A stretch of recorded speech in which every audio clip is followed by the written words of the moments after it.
వ్యక్తిగతంగానో సంస్థాపరంగానో ఎదుర్కొనే సమస్య కాదు ఇది. దీనిలో చాలా చిక్కులున్నాయమ్మా. ఒక రకంగా చెప్పాలంటే గవర్నమెంట్ ఎదుర్కొనడం లాంటిదే.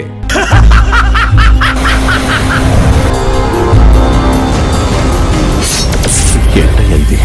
తరతరాలుగా ఇక్కడే బ్రతుకుతున్నాం. ఇప్పటికిప్పుడు ఇంకో చోటుకి వెళ్ళమంటే ఎలా వెళ్తాం? ఏంటి సార్ బెదిరిస్తున్నారా? ఏంటయ్యా పెద్దగా భయపెట్టింది? చాలా సెన్సిటివ్ అండ్ సీరియస్ మ్యాటర్. ఏమ్మా డైలీ నోటీస్ అంటూ వచ్చేస్తున్నావు, నీకు వేరే పని లేదా?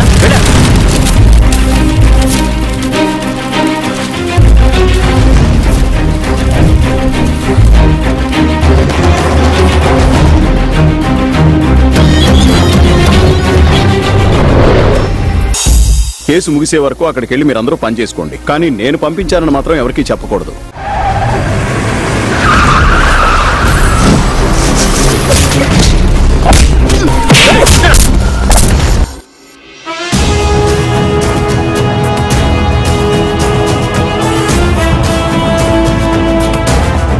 చనిపోయిన వాళ్ళని ఇక్కడే పూడ్చిపెడుతుంటాం.